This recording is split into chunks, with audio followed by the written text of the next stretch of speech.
Antes de começar o vídeo, eu quero pedir a você que acompanha o Blog da Cidadania que se inscreva no nosso canal. Curta e compartilhe os nossos vídeos, acione o sininho das notificações, que assim você nos ajuda a fazer o nosso trabalho. E vamos ao vídeo.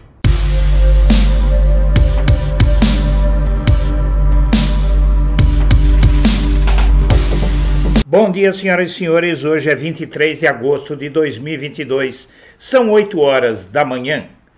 Traição ou simples cálculo? Valdemar Costa Neto, dono do PL, partido de Bolsonaro, já traça cenário pós-Bolsonaro. Para aliados do chefão do partido de Bolsonaro, ele não terá dificuldade nenhuma para reatar com Lula e já sabe o que quer para se aliar de novo ao PT. O PL, partido de Bolsonaro, já traça em silêncio o cenário pós-Jair Bolsonaro. Para quem conhece de perto Valdemar da Costa Neto, o chefão da legenda não chega a ser propriamente uma surpresa. Mas, considerando que a campanha presidencial acabou de começar oficialmente, não deixa de ser sintomático.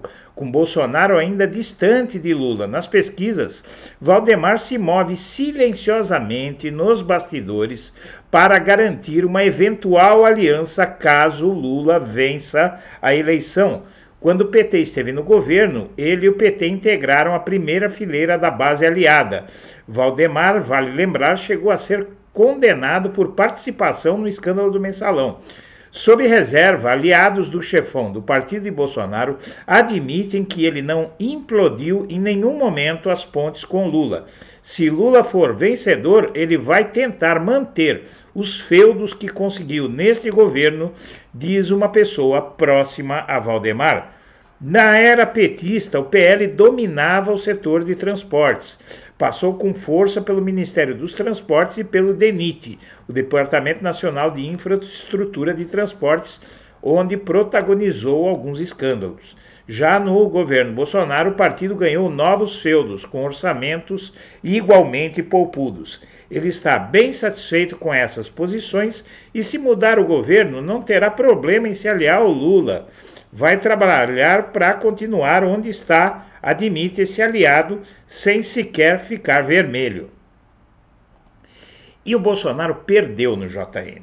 Todos os analistas estão vendo da mesma forma. Vários órgãos de imprensa, como você vai ver daqui para frente, acham que ele perdeu porque não ganhou. Porque ele ficou no 0-0, isso é verdade. Mas ele perdeu porque ele precisava ganhar. Ou seja, o Bolsonaro falou por sua bolha, ou para sua bolha. No Globo, por exemplo, a colunista Bela Megali diz por que a participação de Bolsonaro no JN teve sabor de derrota. Diz ela, defendida e celebrada pela maior parte dos membros da sua campanha, pelo menos em público, a entrevista de Bolsonaro ao Jornal Nacional na noite de ontem também teve sabor de derrota. Isso porque o presidente não atingiu aquele que era o seu principal objetivo, conseguir novos votos. E por que ele não conseguiu novos votos? Porque ele ficou no 0-0. Quem gosta dele comemorou e aplaudiu. Quem não gosta, xingou e vaiou. O Bolsonaro tentou se mostrar mais moderado sobre o judiciário e disse, em referência à sua relação com o presidente do TSE, Alexandre de Moraes, que, pelo que tudo indica, está pacificado. O Bolsonaro evitou encarnar sua versão mais bélica, mas diz que só aceitará o resultado das eleições desde que sejam limpas. E para ele, ser limpa a eleição é se ele vencer. Se outro vencer, ele não aceita. Ao ser questionado sobre o tema, na prática ameaçou novamente o processo eleitoral. Também colocou mais uma vez sobre os militares a responsabilidade pela vigilância das eleições. Esse processo cabe, no entanto, ao próprio TSE. O fato é que Bolsonaro seguiu pregando para a sua base, ou seja, não ganhou nem perdeu votos. Para um candidato que está 15 pontos percentuais atrás do principal adversário e corre risco de uma derrota no primeiro turno, segundo o último Datafolha, não há muito que comemorar.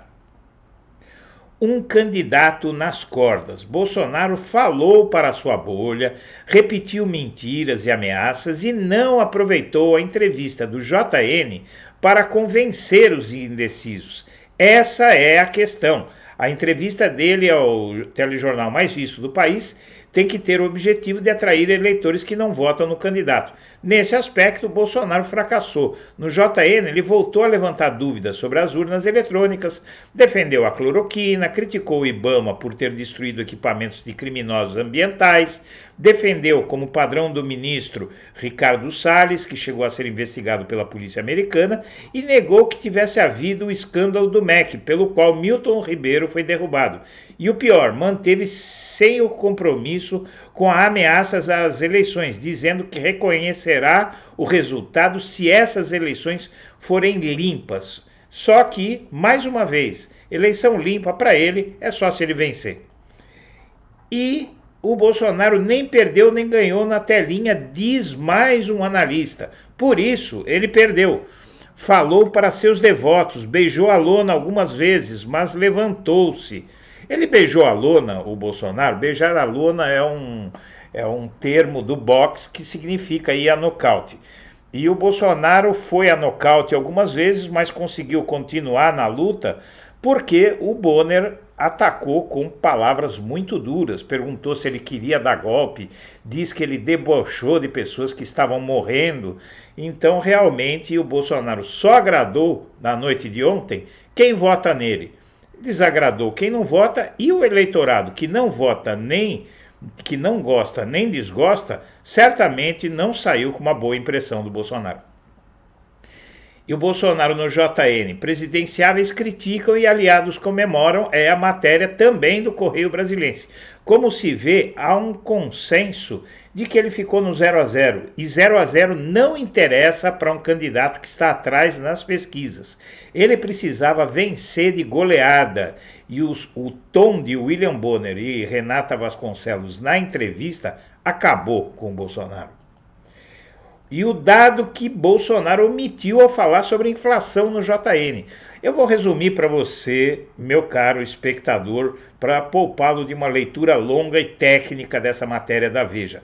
O fato é o seguinte, o Bolsonaro diz que a inflação caiu porque houve deflação no último mês, e isso se deve não a alguma medida do Bolsonaro, mas ao fato de que a gasolina despencou de preço no exterior. E aqui no Brasil nós colhemos os frutos, porque o que vinha pressionando fortemente a inflação era também a gasolina, e tinha um peso muito grande no cálculo da inflação.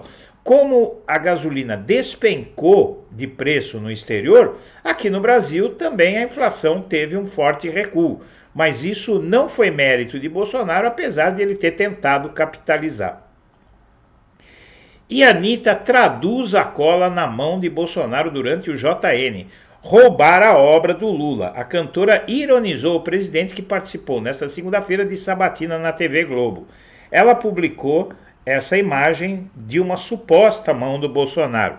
E nessa mão tinha a seguinte cola: mentir, roubar obra do Lula, defender corrupto no MEC e negar desmatamento.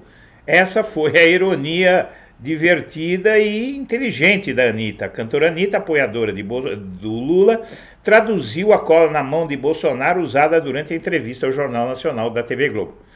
E o Bolsonaro mente sobre o STF, ataca urnas e nega culpa por economia ruim. Na verdade, é o que se esperava dele, nenhuma surpresa, e ficou no 0 a 0, como a imprensa toda. O UOL também está indo na mesma linha dos outros portais, dizendo que o Bolsonaro perdeu. E o mesmo Bolsonaro, se fosse reeleito, ele daria a Daniel Silveira um ministério. Bolsonaro cogita dar a Daniel Silveira um cargo no primeiro escalão, caso seja reeleito. Vale especular que ministério seria agraciado, entre aspas, com o Silveira como ministro. E Bolsonaro no Jornal Nacional gerou menos panelaços do que se esperava, mas os que houveram com mais contundência foram registrados em Belo Horizonte. A entrevista contra o presidente abriu a série de sabatinas com os presidenciáveis da Globo. Senhoras e senhores, nós agradecemos a atenção e estaremos de volta ao meio-dia.